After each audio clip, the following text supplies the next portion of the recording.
Next Drive et Les Tourneaux Service de pneus présentent le Salon Autosport Brasserie Malco de Québec. Venez visiter la zone Trucking Transif présentée par Peterbilt Québec et TRP. Du jamais vu. Le tout débute le vendredi 2 mai avec la parade des camions présentée par Transport Ginobois. Du 2 au 4 mai, ça se passe au Centre de foire de Québec pour le Salon Autosport Brasserie Malco. Gratuit pour les moins de 12 ans grâce à Richard et compagnie, Epsilon, Nest Custom, XPN, remorquage au clair et Choix Radio X. C'est maintenant qu'il faut faire votre permis de classe 1. Il sera bientôt obligatoire d'effectuer une formation de 135 heures pour l'obtention du permis classe 1. Consultez le extra-centre-de-formation.ca. Extra Centre de formation, partenaire d'On the Road Québec. Il est temps de faire confiance à votre huile moteur avec la gamme Rubia de Total Énergie. Produit de première qualité fabriqué au Québec, testé et approuvé plus de 200 fois par les principaux constructeurs de véhicules lourds, la gamme Rubia offre jusqu'à 76% d'amélioration contre l'augmentation de la viscosité de l'huile, une économie de carburant pouvant atteindre 3% et peut vous aider à atteindre un intervalle de vidange d'huile prolongé. De plus, Total Énergie propose un outil de maintenance préventive et un système de gestion de flotte appelé Lab Service. Si vous souhaitez réduire le temps d'immobilisation de votre flotte, augmenter la durée de vie de vos véhicules, optimiser votre maintenance et réduire au final votre coût total de possession, appelez Pierre-Charles Derry de Total Énergie au 514-591-5410. Passionné de camions? Fait partie de la meilleure équipe de l'industrie. Globocam, c'est 10 adresses et près de 550 employés motivés. Vacances généreuses et salaires concurrentiels. Viens vivre ta passion. On t'attend à globocam.ca.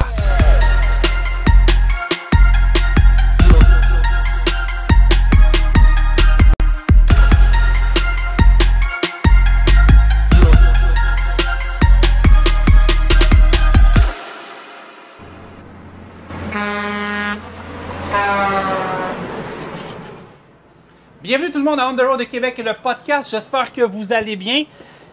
C'est un gros podcast aujourd'hui. On n'est pas en studio. On est à la STM, Société de transport de Montréal. On parle avec plusieurs chauffeurs et des formateurs également, des chauffeurs accompagnateurs. On va faire le tour du métier de chauffeur d'autobus. Et on a déjà fait un podcast avec la STM avant les fêtes. Et là, c'est le podcast numéro 2.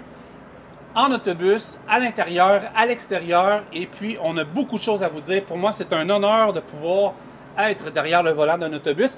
J'avais eu la chance de faire un test il y a quelques années avec le CFTR. J'avais passé une journée complète à chauffer un autobus et honnêtement, j'avais adoré ça. Et là, j'ai des chauffeurs, des chauffeurs qui vont m'expliquer leur passion. OTR, c'est la première fois qu'on voit ça sur un autobus. Je suis vraiment content.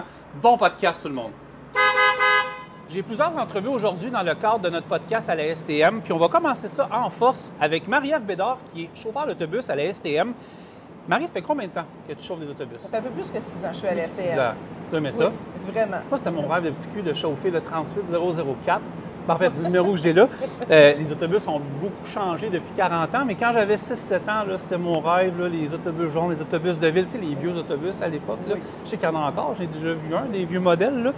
Qu'est-ce qui t'a motivé ou qu'est-ce qui a fait en sorte que du jour au lendemain, tu as décidé de chauffer des autobus?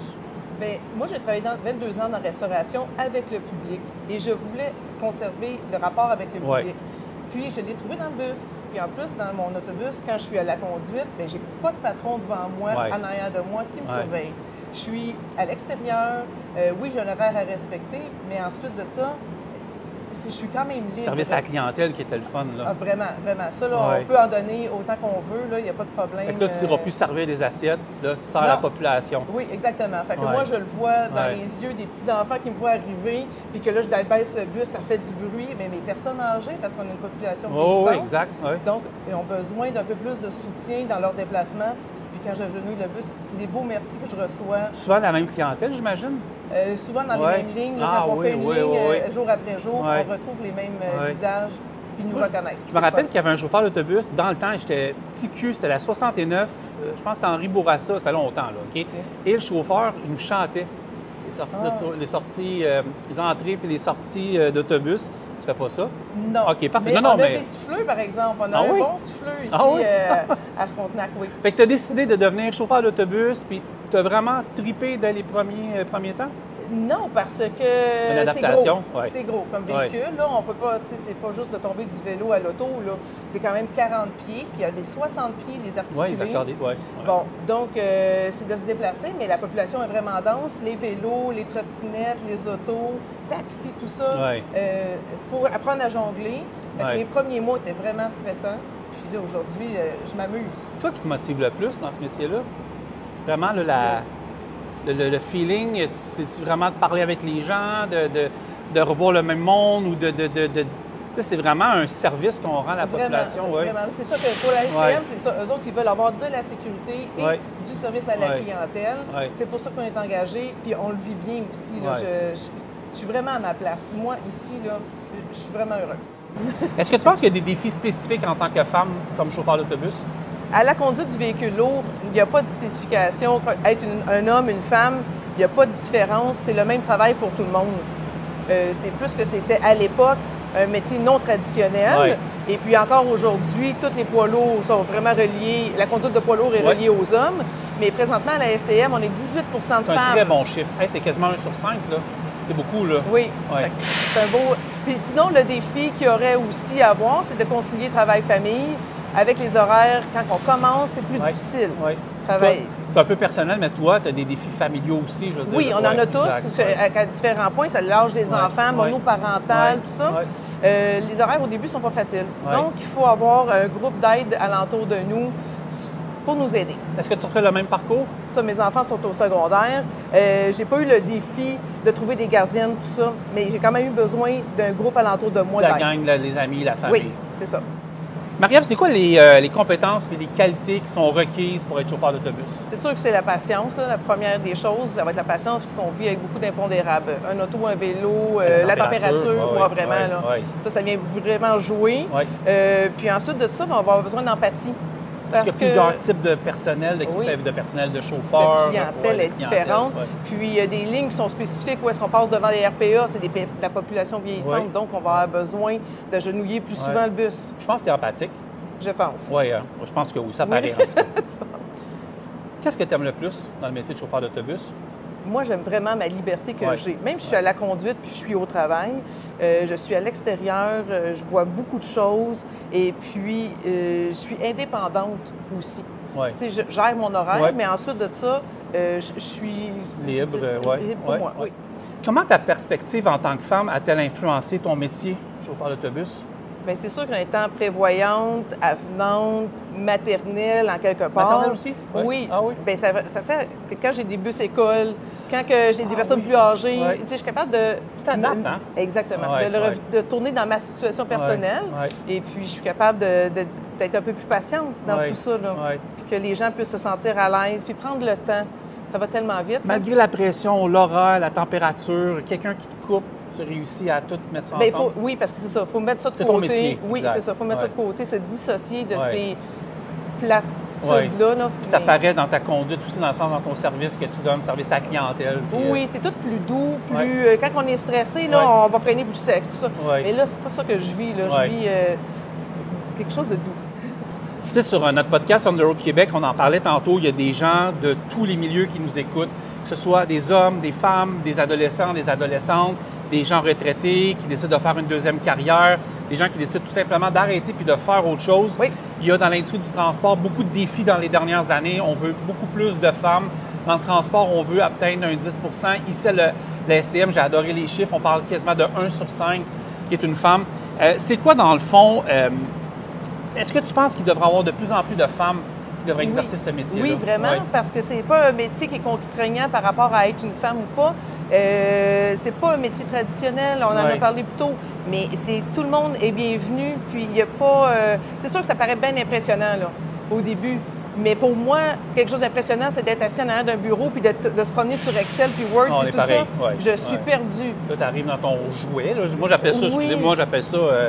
comme gamer pour moi, c'est un métier, là, mais exact. Oui, c'est ça. Au début, c'est sûr que c'est stressant, là, parce que c'est gros, ça se déplace pas facilement, ça tourne moins bien, mais on devient qu'une habitude, puis c'est tellement fun, là. Parce qu'on a reçu beaucoup de femmes au podcast qui sont venues nous parler du métier, comment elles étaient fières, puis comment...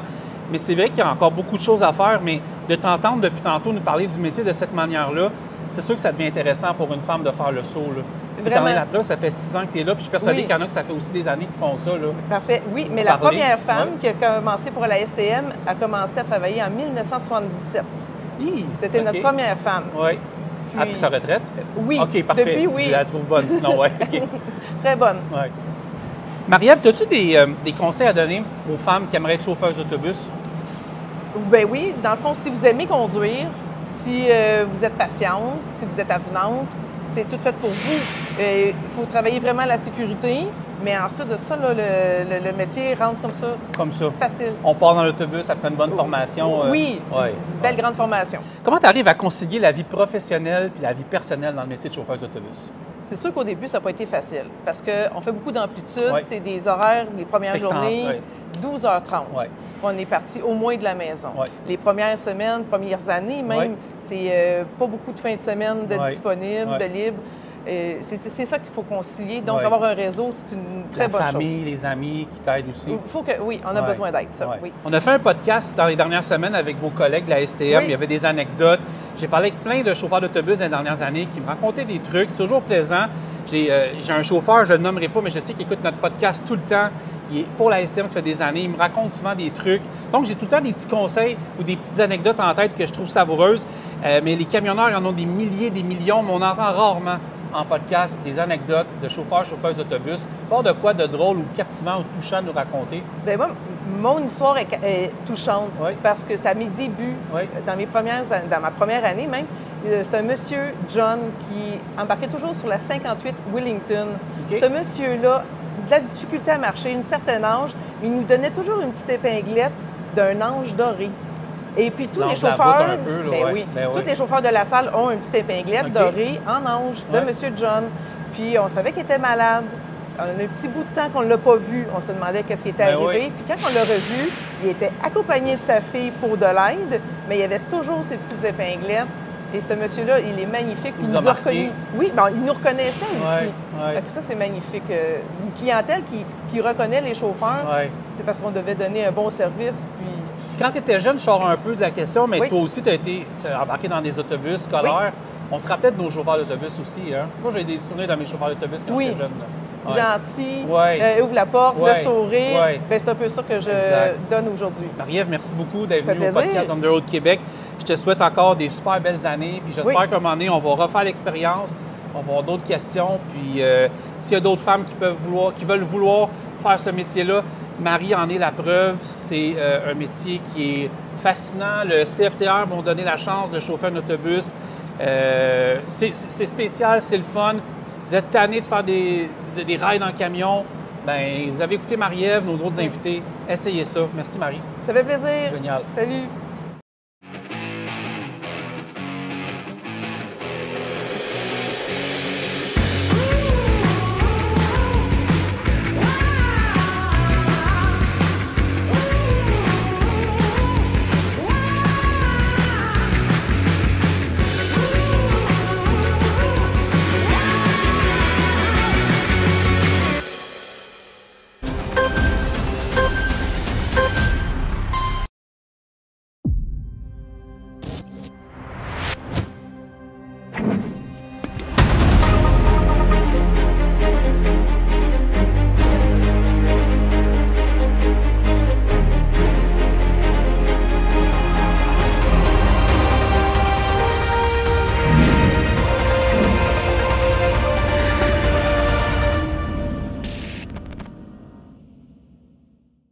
Alors, je suis avec David et Nancy et on va faire le tour de la formation du métier et de plusieurs autres questions pour être chauffeur, chauffeuse à la STM. Je suis agente de formation depuis 2018. Je suis rentrée à la STM en 2010. Alors, ça fait déjà 15 ans bientôt. J'ai commencé ma carrière ici en tant que chauffeur d'autobus. Puis, je suis allée aussi travailler au transport adapté. Et par la suite, je suis devenue agente de formation et mon rôle, c'est de donner des formations en lien avec toutes les gens qui doivent conduire l'autobus qui veut dire les préposés à l'entretien, les nouveaux chauffeurs, les chauffeurs qui sont là depuis un certain nombre d'années aussi pour des formations continues ou personnalisées. Donc, je suis chauffeur compagnon depuis maintenant 1 an. Je suis chauffeur depuis presque 5 ans.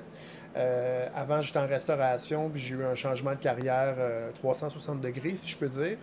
Donc, je suis rentré en 2020, puis je me suis fait prendre au jeu. C'est vraiment un métier que j'ai appris à aimer avec le temps. Et c'est ça, moi, dans le fond, mon rôle, c'est vraiment une courroie de transmission entre la formation et la vraie vie, si je peux dire. Donc, c'est un peu un rôle d'affinage. C'est de permettre aux chauffeurs une transition entre ce qu'on apprend en théorie et de l'appliquer dans la vie courante. Donc, c'est vraiment un accompagnement que je fais avec les nouveaux chauffeurs durant leur dernière semaine de formation. Et puis, ça leur permet vraiment de mettre en pratique ce qu'ils ont appris durant leur formation et puis d'intégrer ça un peu à leur nouvelle réalité de chauffeur d'autobus. Les gens qui interviennent au niveau de la formation, ça va être les formateurs, bien sûr, les théoriciens et les praticiens. Les théoriciens sont plus au niveau de tout ce qui est théorie, revoir les bulletins de travail. En fait, tout ce qui est montré en théorie va être vu dans la pratique par la suite, pour y aller en étapes. Ensuite, il y a nous, les praticiens, qui sommes là pour présenter faire visiter les centres de transport aux apprenants. On est les premiers sur les lieux dans leur première conduite avec le bus, si ce n'est pas déjà un métier que l'apprenant a. Ensuite, on aide l'apprenant avec les aides à la tâche, les aides-mémoires, les outils de travail pour se mettre confortable dans son lieu de travail. En fait, c'est ça, c'est pas mal ça globalement le rôle du formateur, c'est d'accompagner l'apprenant à atteindre les objectifs visés par la formation, tout ce qui est CSR, les lois là, qui sont pour les chauffeurs d'autobus. Ensuite, durant la formation, ils ont la visite des préventionnistes, sûreté et contrôle, qui sont là pour s'assurer de la sécurité sur le réseau. Ils leur apprennent aussi également durant la formation comment remplir un rapport d'accident-incident mon abréviage RAI, comme il faut pour que ce soit compréhensif à chaque incident ou accident que l'apprenant y a. Il y a également aussi des lois qui s'appliquent aux chauffeurs en particulier que les préventionnistes vont établir lors de la rencontre. Ensuite, il y a les chauffeurs compagnons. Leur rôle à eux, c'est vraiment d'accompagner les chauffeurs à la toute fin de la formation pour les aider à vraiment acquérir le reste de connaissances qu'il leur reste à avoir dans la réalité du métier. Eux, ils vont passer des journées complètes avec les compagnons. Puis, sont vraiment là à titre d'aide. C'est non formel. C'est vraiment des collègues qui sont là pour les aider. Puis, il y a les régulateurs ils ont aussi une visite chez les régulateurs. Les régulateurs, eux, c'est les chefs d'orchestre. Alors, c'est les premiers répondants. Lorsqu'il arrive quelque chose, c'est le régulateur qui va établir le processus pour pallier à la situation. C'est pas mal les intervenants qu'il y a durant la formation. Bien, un peu comme Nancy expliquait, moi, mon rôle de compagnon, c'est ça, c'est vraiment, ça le dit, là, c'est accompagner le nouveau chauffeur dans ses nouvelles fonctions. Donc, dans le fond, ce qui fait l'apprenant, c'est qu'il fait notre journée de travail. Donc, il prend notre quart de travail et puis nous, dans le fond, on fait une observation. Donc, on observe un peu ses techniques de conduite, on observe sa façon d'être un peu avec la clientèle, comment il s'adapte un peu à son milieu de travail. Et puis ensuite de ça, notre rôle à nous, c'est de faire une rétroaction avec le chauffeur, c'est de faire en sorte qu'on l'aide là, à traverser là, la fin de sa formation et de lui donner des nouveaux outils concrets pour pour faire face aux situations de la vraie vie, là, si je peux dire, qu'on ne voit pas toujours non plus là, en formation. Donc, de cette façon-là, c'est vraiment un processus qui est intéressant pour le nouveau chauffeur, étant donné que ça lui permet de mettre concrètement en pratique là, ses apprentissages durant la formation. En fait, la formation se déroule en plusieurs volets, je dirais 5 pour être précise.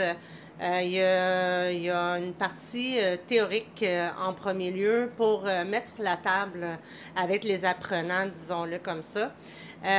Cette partie-là, les apprenants vont voir tout ce qui est le CSR, bulletin de travail, les techniques de conduite, bref, je vais passer, il y a beaucoup de matière quand même.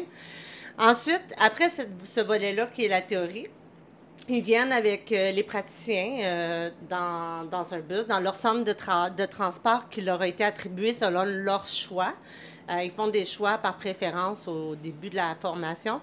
Et puis, selon leur choix, il y a un centre de transport qui est attribué. Puis, on se rejoint là. C'est des groupes de 2 apprenants. Pour le moment. Présentement, c'est 2 apprenants pour un agent de formation. Alors, c'est ça. On met en pratique tout ce qu'ils ont vu en théorie, qui veut dire les techniques de conduite et tout. Ça se passe sur 5 jours. Puis, le but de cette partie pratique-là, c'est vraiment de travailler sur les techniques de conduite préventives, sécuritaires et confortables, parce que les chauffeurs transportent des gens qui sont très vulnérables. Puis, il faut faire attention, c'est pas des boîtes. Alors, on travaille vraiment sur cette partie-là, sur les techniques de conduite. On suit une ligne, mais c'est juste pour mettre un peu l'apprenant dans le contexte là, de la STM, qui est suivre un trajet. Mais c'est vraiment pas important à cette étape-ci. Ensuite, ils retournent en théorie. Et là, ils voient un peu plus le volet service à la clientèle. Tous les aspects particuliers que ça englobe. Et puis, pour le reste de la formation, on prend des cartes agents de chauffeurs. On essaie de les emmener le plus possible de la réalité.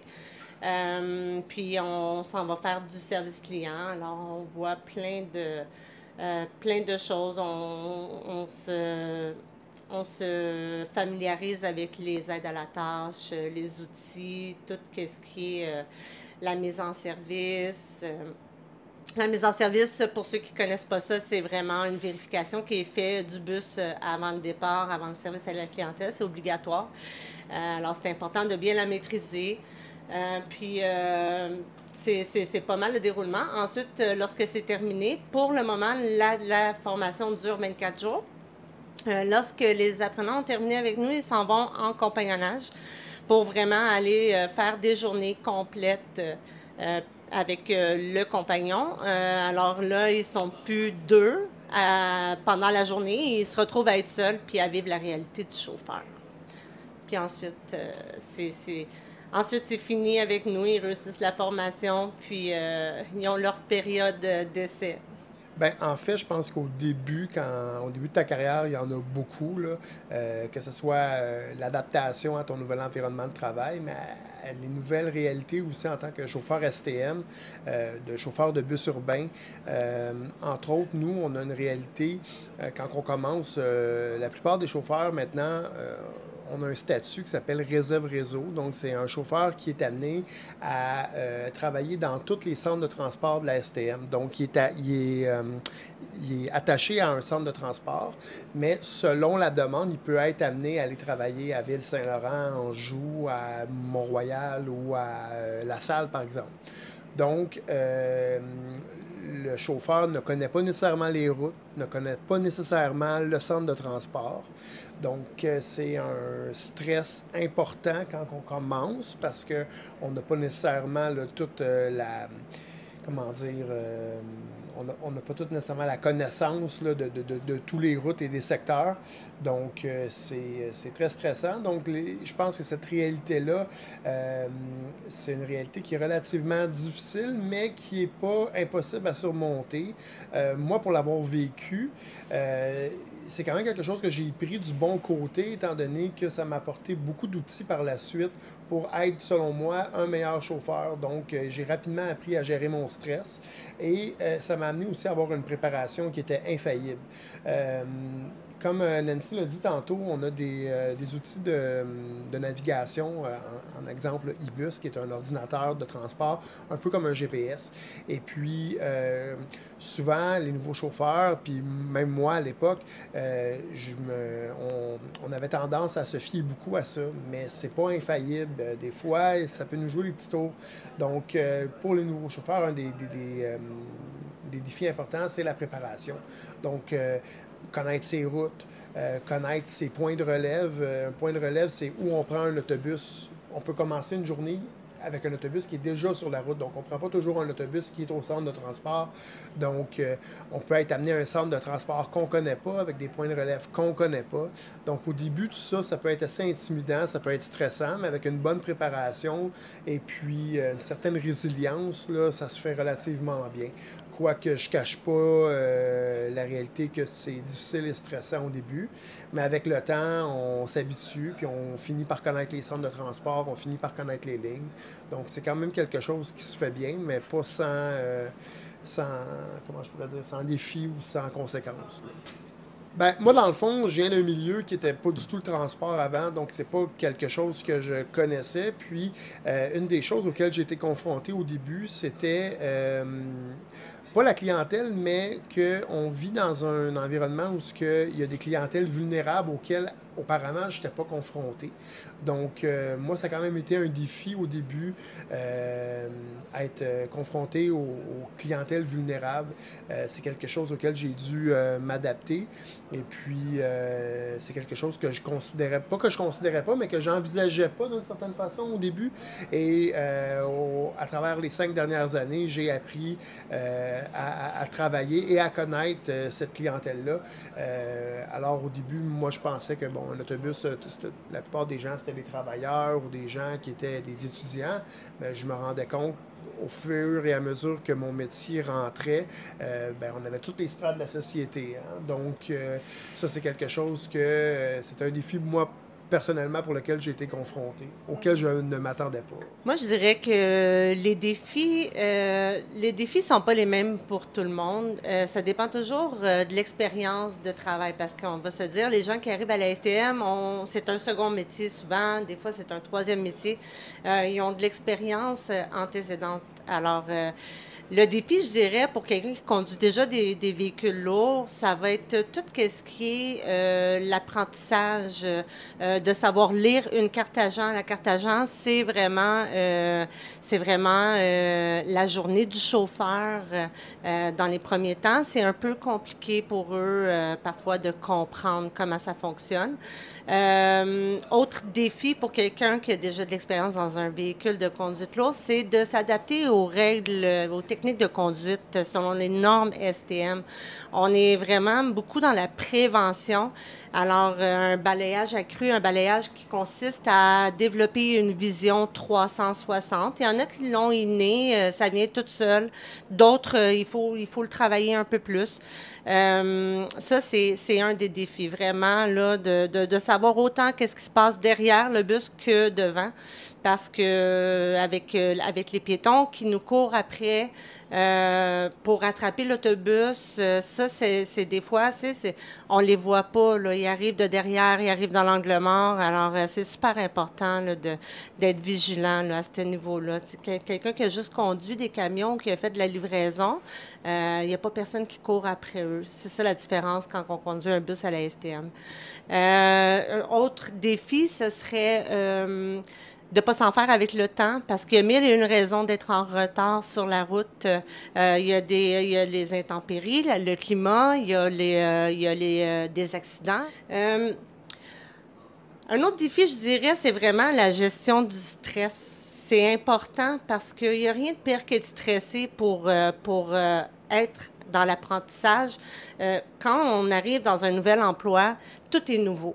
Alors, ça demande énormément de concentration, de travail, parce que souvent, on est dans le même métier avant depuis plusieurs années. Alors, le fait que tout est nouveau, ben c'est sûr que c'est stressant, puis c'est tout à fait normal. Mais vraiment, il faut avoir des outils pour apprendre à gérer ce stress-là, comme la respiration consciente, la gorgée d'eau. Ça arrive des fois qu'on doit aussi changer les chauffeurs, les enlever du poste de conduite pour qu'ils puissent se calmer. Par exemple, si il s'est trompé sur la route, puis on a dû retrouver le chemin. Alors oui, la gestion du stress, c'est super, super important. Bien, c'est sûr que moi, je me rappelle dans ma formation, on avait eu des mises en situation, des ateliers de mise en situation et tout, mais il n'y a rien qui peut remplacer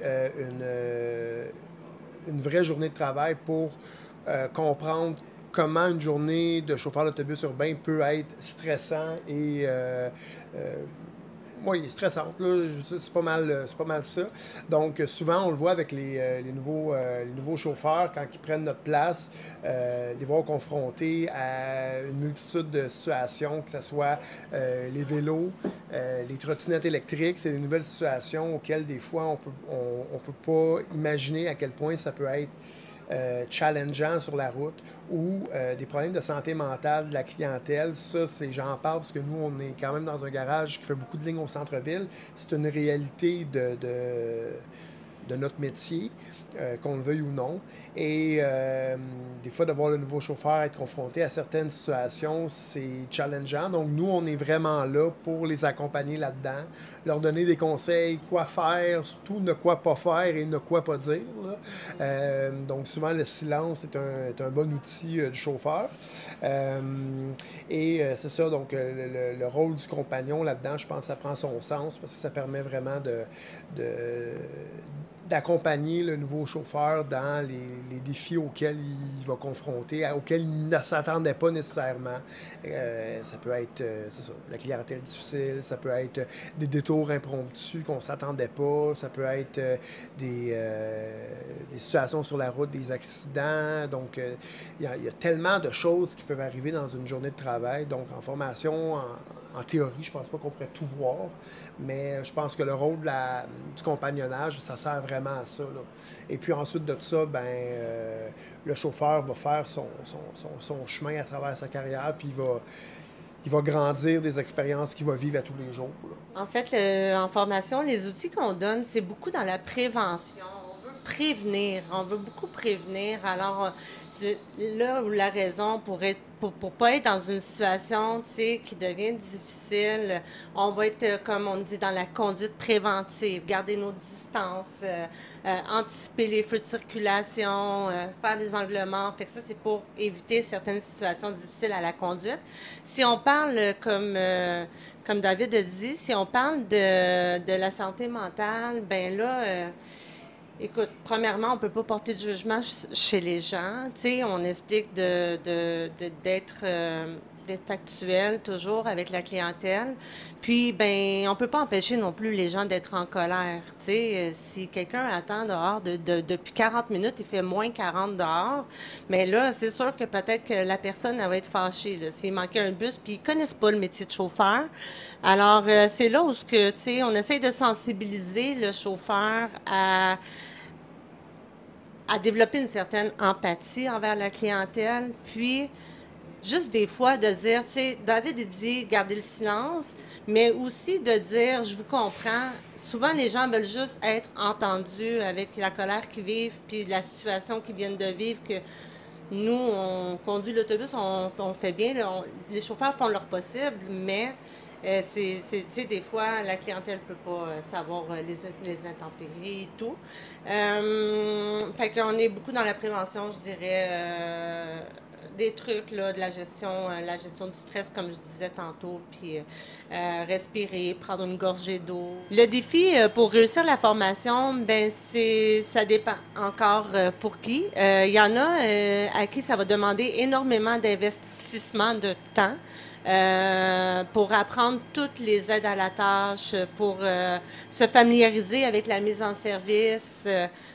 Parfois, l'apprenant doit rester après la formation, doit des fois arriver un peu plus tôt pour pratiquer sa mise en service, tout dépendamment la rapidité à laquelle il est capable d'apprendre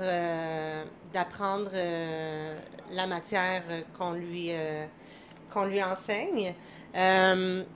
Il y a aussi le vocabulaire. Il y a quelque chose qui est difficile, puis ça, c'est un défi pour les nouveaux chauffeurs, c'est de nommer comme ça ici, c'est un étançon. Alors, on leur apprend à nommer vraiment tous les accessoires dans l'autobus, les composantes de l'autobus par leur nom. Puis là, pourquoi? C'est parce que si ils doivent appeler le régulateur pour avoir un numéro de défectuosité, parce que le chauffeur, quand il constate une défectuosité à la sortie, dans sa mise en service, il doit le rapporter au régulateur si c'est pas réparé d'avance ou même si c'est réparé d'avance, mais il doit le rapporter, puis c'est important qu'il nomme les choses par leur nom pour que le régulateur sache de quoi il parle. Alors ça, c'est un défi. Puis c'est ça. Puis des fois, ben on va se le dire, pendant la formation, l'apprenant est des fois pas certain s'il va aimer ça. Alors, il conserve son autre emploi, qui fait en sorte que du temps, ben il y en a moins. Puis c'est ça. C'est un des gros défis, c'est de ne pas être trop fatigué pour la formation, parce que dans la fatigue, on apprend très mal. Puis, ben de retenir le nouveau vocabulaire pour le nouveau travail. Ben pour rebondir un peu sur ce que Nancy a dit, moi je pense que pour réussir sa formation, ça prend un bon niveau d'engagement. Je pense que ça appartient aux chauffeurs de s'engager dans la formation, puis dans le processus aussi de nouveaux chauffeurs. Ça demande des efforts. Au début, c'est pas toujours facile, ne serait-ce que pour la préparation, quand on commence d'apprendre ses lignes, il y a tellement de choses à apprendre, ça peut avoir de l'air anodin, mais ne serait-ce que pour justement le vocabulaire, comment lire une carte agent, ça demande un engagement qui doit être, je pense, sincère et complet. Puis si le nouveau chauffeur est conscient dans quoi il s'engage, je pense que la formation va être beaucoup plus facile. C'est sûr que si la personne n'est pas certaine, je pense que ça peut amener certaines difficultés là, au niveau là, de l'engagement du chauffeur à s'incorporer ou, tu sais, je veux dire, rentrer dans son nouveau rôle de chauffeur. Mais une fois que ça c'est fait, je pense que ça améliore beaucoup là, l'apprentissage au niveau de la formation. Ben, moi, je dirais 2 mots, en fait, patience et résilience. Je pense que pour être un bon chauffeur, on n'a pas le choix d'être patient, parce que, bon, pour un paquet de choses, que ce soit sur la route, être patient sur la route, mais à la STM aussi, tu sais, quand on rentre, évidemment, il y a un processus. Des fois, c'est long avant d'avoir ses fins de semaine. C'est long avant d'avoir des horaires qui sont plus stables. Donc, je pense que pour apprécier son travail, il faut apprendre à être patient. Être patient quand ça ne bouge pas sa route, puis ça fait 25 minutes qu'on fait un coin de rue, puis que les gens commencent à s'impatienter dans l'autobus. Il faut être patient. Moi, je pense que c'est une qualité qui se développe aussi, mais je pense que c'est une qualité nécessaire. Puis la résilience. Ben, il y a beaucoup de choses qui arrivent quand on est dans un autobus sur lesquelles on n'a pas de contrôle, qu'on ne peut pas contrôler. Donc, il faut apprendre à avoir un lâcher-prise qui est assez, assez facile, parce que, on ne peut pas tout prendre personnel. Si on commence à prendre tout personnel, ce qui se passe dans une journée, on fera pas long feu, là. Que ce soit la clientèle, que ce soit les véhicules sur la route, que ce soit la météo, que ce soit tellement de choses. Moi, je dis souvent que à la STM, surtout quand on conduit un autobus, on pourrait ne pas aimer notre travail pour 56 000 raisons, mais il faut toujours voir le verre à moitié plein. Il faut toujours être optimiste puis essayer de voir les choses du bon côté parce que il y a beaucoup de choses. Moi, j'ai fait une transition professionnelle qui n'a pas nécessairement été facile. Puis aujourd'hui, je ne retournerai pas en arrière. Je veux dire, il n'y a pas une journée que je ne viens pas travailler où je suis content d'être là pour faire ce que je fais. Je sens que j'ai une utilité dans mon travail aussi. Et puis, je pense qu'avoir le verre à moitié plein, ça aide à avoir des belles journées. Puis on avait un formateur qui nous avait dit c'est vraiment le chauffeur qui fait sa journée. Et puis ça, je le pense vraiment. Donc, c'est vrai qu'il y a plein de choses des fois qui font en sorte que notre journée va mal, mais c'est à nous de se ramener. Et de là, la résilience, je pense que la résilience, c'est super important pour être capable de finir sa journée, puis d'être bien dans ce qu'on fait, dans ce qu'on est. Pour être un bon chauffeur, il faut être capable de développer son multitâche. Le client qui te parle, il faut poursuivre la route, conduire tout en regardant l'environnement. Ça, c'est le multitâche. Donner une courtoisie à la demande pendant qu'on roule. Les clients dérangent constamment le chauffeur. Ça, c'est une des qualités pour être un bon chauffeur. Je l'ai dit tantôt, être empathique, se mettre à la place du client aussi. Ça aide beaucoup à avoir des sourires. Puis aussi, quand on est empathique envers les gens sont empathiques envers nous aussi souvent. Aimer les gens puis le service à la clientèle. Ça, c'est primordial parce que chauffer un autobus, oui, c'est ce que vous faites comme travail, mais la plupart du travail de chauffeur, c'est vraiment d'être avec la clientèle, de répondre à leurs questions, d'essayer de les aider au meilleur de ses connaissances. Puis, c'est pas mal les qualités à avoir, puis avoir une conduite confortable et sécuritaire, bien sûr. Alors, une fois la formation terminée, en fait, nous, les nouveaux chauffeurs, ils peuvent nous voir soit pour des formations continues, qui sont des formations offertes à tout le bassin de chauffeurs. Comme on a 2 formations, Sécuribus, Excellence à la conduite. Puis, sinon, c'est des formations personnalisées. Sinon, ils peuvent toujours nous croiser là, ici et là parce qu'on se promène pas mal dans tous les centres de transport.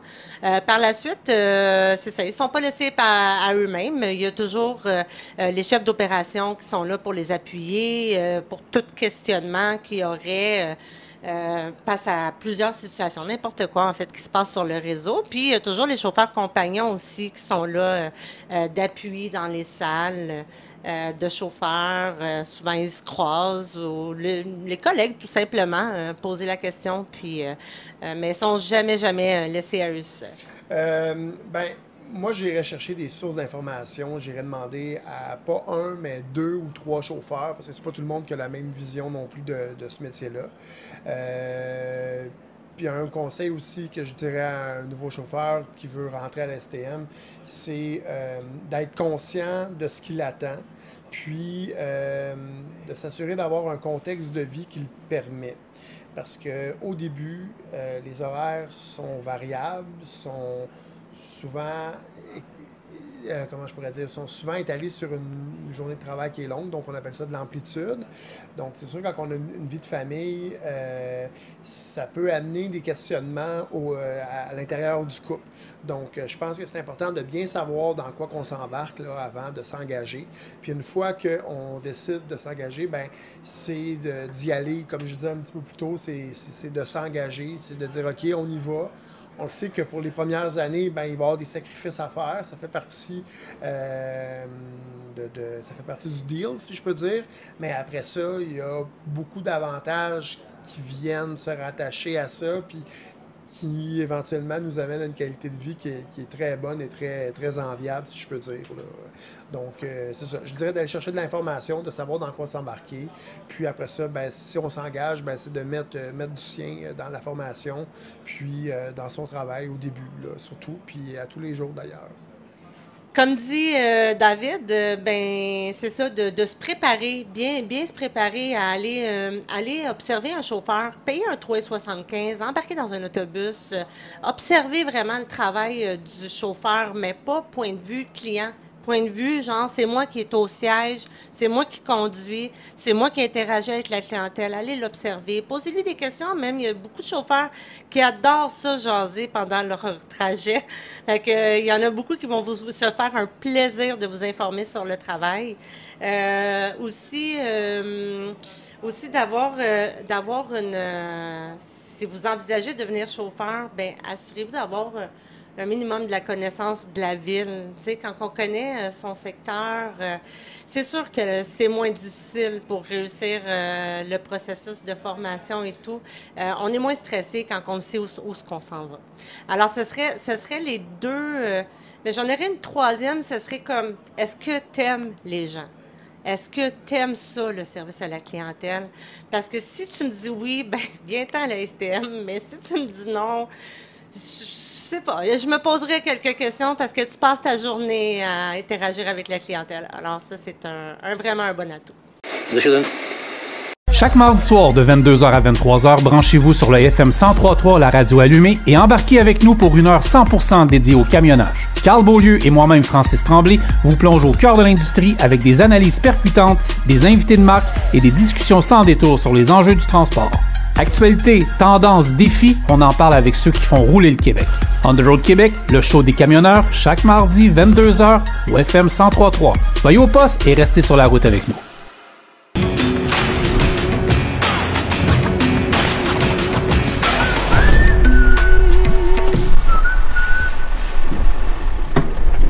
Cocotte, on va au Diesel Fest à la Mirabelle? Ah oui? Ah bah, bon voilà. Go!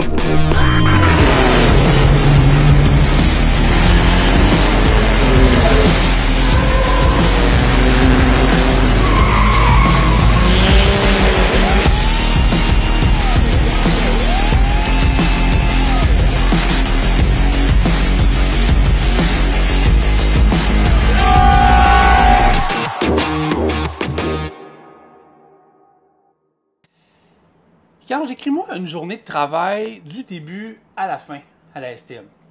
En fait, dans mon cas, il faut le dire, ma journée de travail commence la veille. Le soir, avant d'aller me coucher, tout est prêt. Et je suis prêt psychologiquement même avant d'aller me coucher. Alors, je me réveille tôt parce que là, je travaille le jour. 5 h du matin, je suis debout. Je me douche, je prépare mes choses et je pars. Je suis en transport en commun, alors je prends l'autobus pour me rendre au travail. Une fois que j'arrive, c'est le moment où il faut s'enregistrer. Il y a les collègues, on jase un peu, etc. Et moi, je mange, je déjeune tôt. Les collègues trouvent ça spécial, mais je déjeune tôt. Parce que... Chacun a ses habitudes. Exactement. Ouais. Mais après, parce que aussi, après mon premier bout, je vais au gym. Alors, il faut s'enregistrer, ce qu'on appelle puncher, vulgairement parlant. Il faut s'enregistrer pour ne pas être en retard. Si vous le faites en retard, vous avez un problème, parce que là, vous allez sortir en retard. Et puis après ça, je prends la route. Alors là, je suis en condition, psychologiquement parlant, très chauffeur d'autobus.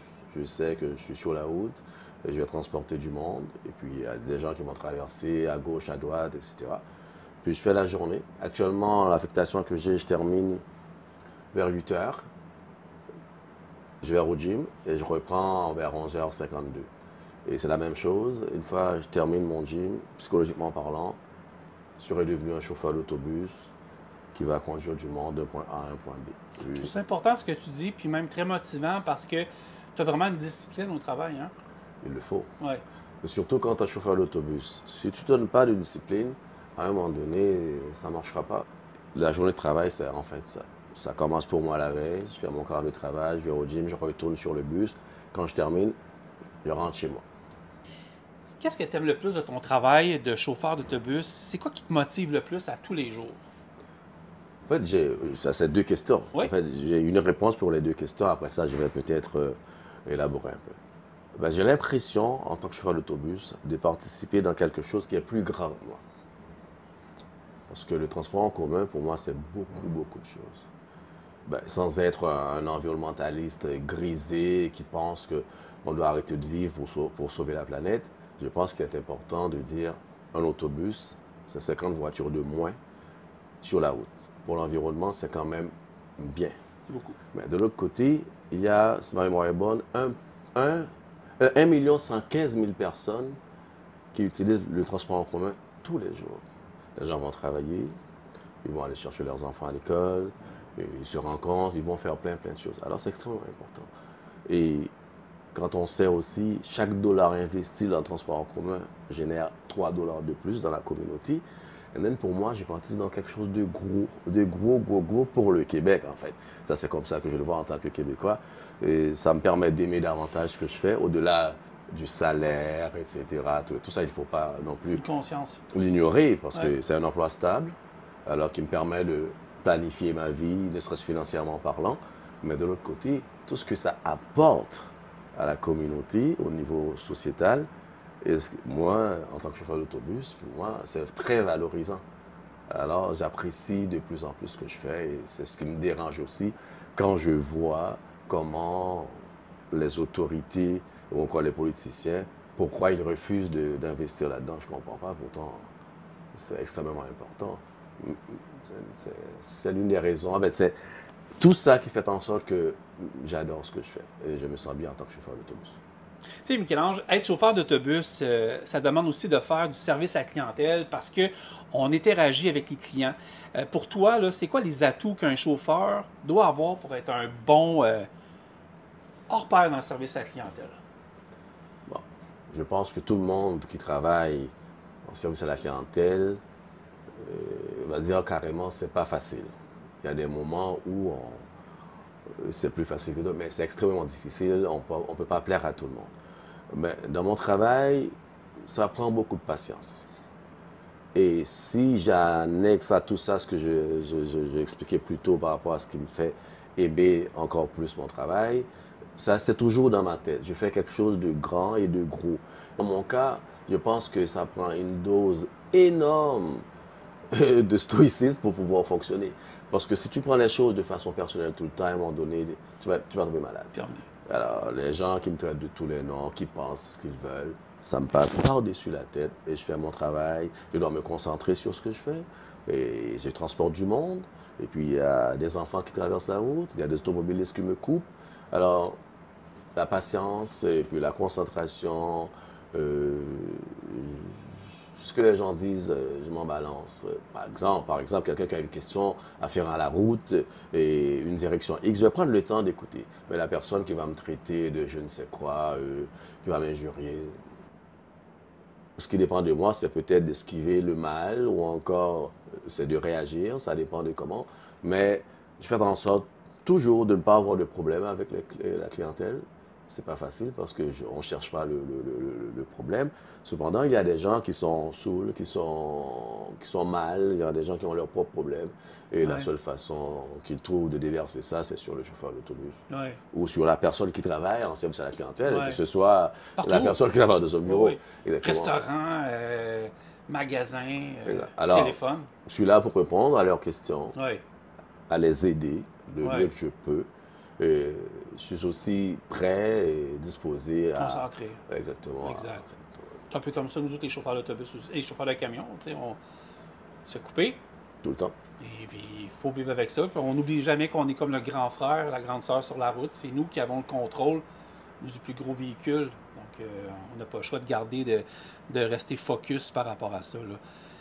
C'est quoi qui différencie le métier de chauffeur d'autobus de la STM versus, je te dirais, le métier de chauffeur de d'autres véhicules que tu connaissais avant? Bon, comme l'a dit un collègue à un moment donné, c'est 40 pieds, oui. C'est gros. Ah oui, c'est fou, là. Exactement. Ouais. Et il y a aussi le service à la clientèle qu'on fait tout le temps, ce qu'on n'a pas à faire quand on est derrière notre propre volant.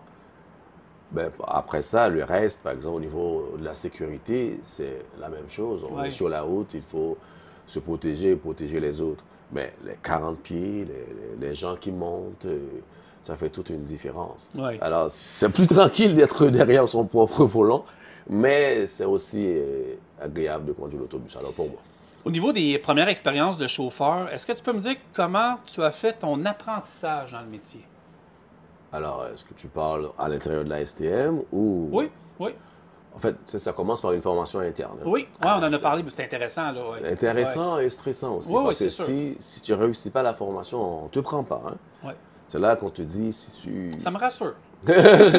Si tu frôles une branche d'arbre, tu appelles la base pour dire tu as frôlé une branche d'arbre. Tu frappes un cône dehors, Ouais. tu appelles. Ouais. Mais c'est ce qui te permet aussi de comprendre le travail que Exact. tu auras à faire. Ouais. On t'explique de A à Z qu'est-ce que cela implique et pourquoi telle chose doit être faite de telle façon, pour la sécurité, pour la X, pour le Z, pour toutes ces choses-là. C'est un moment important. Ouais. Et j'ai adoré ce moment-là et ça me permet de bien faire mon travail. Ouais.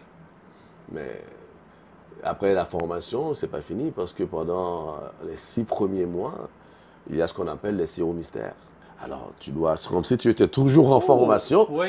Parce que Mais tu ne sais pas. Non, tu ne sais pas. Oui, okay. Si le CO mystère trouve que tu conduis mal, tu freines mal, et tu fais mal tes arrêts, et quand tu tournes à droite ou à gauche, c'est mauvais, parce que tu es très dangereux pour les autres.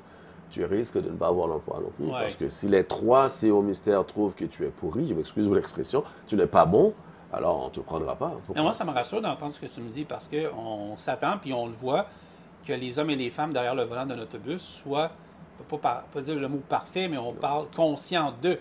Oui. Exactement. Ouais. Mais tu n'as pas le choix, sinon on ne te prend pas. Moi, je charrie souvent des radios. Okay. Tu as des humains. Oui, exact. C'est une différence. Exact. Ouais, alors, tu es obligé d'être toujours concentré et ne jamais oublier ce que tu as appris parce que sinon, tu vas avoir des problèmes. Pas parce que la STM va te donner des problèmes, ce qui est un cas, tu en auras avec la STM. Ouais. Mais si tu frappes quelqu'un, c'est un autre problème. Tu n'as pas bien fait le virage à droite ou à gauche. C'est pas Grand Theft Auto, là. Exactement. Ouais. Écoute, ça ne marche pas du tout. Tu sais que tu ne dois pas aller travailler ivre non plus parce que là, on te dit tout ça à la formation. Ouais. Moi, j'ai bien Comme tu disais au début de l'entrevue, préparer un mindset clair. Ouais. C'est très important. L'esprit libre. On chasse les problèmes qu'on a à la maison. Tu laisses ça chez toi. Tu laisses ça chez toi. Ouais. Et tu les reprendras en rentrant chez toi. Parce que sinon, premièrement, tu ne seras pas concentré. Exact. Tu vas injurier les passagers, les clients. Et puis là, tu vas avoir des plaintes. Tu vas avoir la STM sur le dos. Et tu vas avoir ces mêmes clients qui ont porté le contre toi. Tu vas les transporter tous les matins pendant au moins 3 mois. Tu vas faire quoi? Souvent les mêmes personnes tout le temps. Oui, mais si tu fais la même ligne pendant 3 mois, aux mêmes heures. Développe des liens. Bon, tu n'es pas obligé de développer des liens, mais tu vois les visages, ils sont les mêmes visages. Les gens sont souvent contents de te revoir aussi. Puis, la majorité, oui. Ouais. Mais il y a toujours aussi une minorité qui chiale pour tout, qui crie pour qui n'est. Il y a des gens qui ne sont jamais satisfaits. Ouais. Tu peux faire ce que tu veux, ils ne le seront jamais. Alors, tu fais ton travail, et tu rentres chez toi. Tu n'es pas là pour être une victime, ça je le dis toujours, mais tu es là, tu as un contrat avec un employeur, tu es un chauffeur d'autobus, tu conduis ton bus de telle heure à telle heure, avec les conditions qui sont intégrées dans ton contrat. Tu suis ça et puis tu fais ton travail, tu rentres chez toi. C'est l'une des choses que j'aime beaucoup dans mon travail, c'est qu'on n'a pas l'employeur sur le dos. Confiance. Oui, je serais dans un bureau, le gestionnaire X serait là, le gestionnaire Y serait là, à un moment donné. Non. Alors, tu sais que tu prends ton autobus à telle heure et tu le remets à telle heure. Tu vas avoir l'employeur sur le dos si tu fais des conneries, c'est tout à fait normal. Alors, c'est un bon parcours, ça va bien. Oui. Moi, c'est ce que j'aime. Cette indépendance-là fait en sorte que moi, j'aime. C'est une des choses qui me permet aussi de dire que j'aime mon travail. Depuis le début de ce podcast-là, on me parle de l'indépendance, puis c'est quelque chose d'important aussi d'être dans sa bulle, puis on a une certaine paix. Oui, on a des comptes à rendre, mais on a la paix. Oui, mais comment tu vas faire quand tu dois conduire tout ce monde-là, puis il y a les gestionnaires derrière ton dos? Impossible. Et monsieur, tu as mal fait ça. Monsieur, tu aurais dû tourner à gauche. Tu aurais dû rester en retrait de 5 mètres. Ouais. Exactement. Mais le CEO mystère ne te parle pas jusqu'à la fin. Mais j'aime mieux ça. Oui, tu arrives au bout et puis... Des fois, je pense que le syndicat même avait interdit qu'on nous parle pendant le quart de travail parce qu'une fois que le CEO mystère vient te parler, tu n'as pas terminé ton quart de travail. Alors, supposons que le CEO te dit que tu as fait une erreur à tel point, tu imagines? Alors, c'est fini ton quart de travail là. Tu penses juste à ça. Exactement. Ouais. Décris-nous l'environnement de travail d'un chauffeur de la STM au niveau du personnel et des outils qui soutiennent ton travail de chauffeur. En fait, au niveau du personnel, c'est une grande famille. Alors pour le chauffeur, je sais, on est une grande famille. Ça ne veut dire pas qu'il n'y a pas de mésententes de temps en temps, on est des êtres humains. C'est une grande famille, on se croise, on se salue. Et quand on arrive au garage, c'est la même chose. J'ai un besoin X, il y a quelque chose que je ne comprends pas, n'importe quel collègue va me l'expliquer. Et le syndicat est à côté, le bureau du syndicat, et le bureau aussi, par exemple, le chef d'opération, là, il y a les communes. Dans ce contexte-là, je peux aller voir le chef d'opération, je peux aller voir le commis, je peux aller voir le syndicat et je peux aller voir mes collègues. Et ça, au niveau du personnel, je pense qu'on est comblé. Mais comme je vous l'ai dit, comme je l'ai dit plus tôt, il y a toujours des mésententes. Alors, on arrive, on a tout pour faire le travail. Les outils, de travail, au-delà de ça, l'autobus est un outil de travail. Au-delà des e-bus que vous voyez qui est ici, c'est comme un GPS, etc. C'est sûr. Alors, ça nous permet aussi, surtout pour les nouveaux, ça nous permet, c'est là qu'on reçoit aussi les messages de la base. Il y a ce qu'on appelle le COP, ou la base, disons comme ça, quelque chose de simple. Si on a un problème sur la route, on les appelle et puis comme ça, ils peuvent nous guider. Bon, ce sont des outils qu'on a pour travailler. Qu'est-ce que tu peux dire aux gens pour les convaincre que la profession de chauffeur d'autobus, apparemment, ça serait le plus beau métier au monde? En fait, j'oserais pas dire ça parce que normalement, pour moi, ça peut l'être pour les raisons dont j'ai évoqué tantôt. C'est plus ce sentiment de participer dans quelque chose de grand. Vocationnel? Vocationnel. Et à mon niveau, je dirais pas ça. J'aime pas les choses qui sont trop... Je comprends. Mais par contre, je suis prêt à faire le reste de ma vie à travailler comme chauffeur d'autobus pour les raisons que j'ai évoquées plus tôt. Je participe dans quelque chose de plus grand que moi. Et par contre, ce que je dirais aux gens, si vous aimez conduire et vous voulez faire partie de quelque chose de grand, conduire un autobus humain qui transporte du monde, que ce soit à Montréal ou à Laval ou à Longueuil ou à Québec, c'est une excellente chose. Ce faisant, vous contribuerez dans quelque chose d'énorme. Oui, la société. Pour vous et pour le Québec, en fait, en général, pour la société. C'est ce que je peux leur dire. Mais le meilleur métier du monde, je ne sais pas si ça existe ou pas. Ben, tout le monde a un métier. Exactement. Absolument, les gens aiment un peu ce qu'ils font. Moi, j'adore ce que je fais. Oui, j'encourage tout le monde à faire leur part là-dedans. Moi, j'aime être chauffeur de camion. Exactement. C'est ça, exact. Alors, c'est énorme et j'aime ça. J'aime ça. Alors, en ce sens, j'encourage ceux qui aiment conduire. Si vous êtes ici juste pour le salaire, ça ne sert à rien. Vous allez tomber malade rapidement. Rapidement, vous allez tomber malade. Mais si vous êtes ici pour les bonnes raisons, oui, le salaire, les conditions de travail, la sécurité d'emploi. Je pense qu'il y a de l'avancement aussi. L'avancement aussi, parce que on est chauffeur aujourd'hui, on peut devenir chef d'opération demain, surintendant après-demain. Ça, c'est un avantage qu'on a à la STM. C'est une question de choix et de capacité également.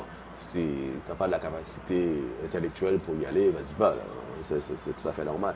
Mais au-delà de ça, j'encourage tout le monde qui aime conduire et qui voudrait participer dans quelque chose de grand, qui est le transport en commun, de venir faire leur part. C'est ce qu'on dit, on convainc une personne, on a réussi à convaincre beaucoup de monde. Merci beaucoup. Vraiment inspirant. Merci. Je te souhaite encore des belles années derrière le volant. Je me le souhaite moi aussi. Oui, puis que ça soit... Mais merci aussi de nous amener avec la base du mouvement collectif, puis du travail d'équipe, tout le kit. Ça s'appelle transport en commun. Oui. Communauté. Exactement. Et puis quand on voit le transport en commun, c'est le Québec, en fait. C'est énorme. Puis je ne comprends pas que les politiciens ne puissent comprendre cela. Beaucoup de choses à leur expliquer des fois. Ils ne veulent pas comprendre, c'est tout. Merci beaucoup. C'est un plaisir. Merci.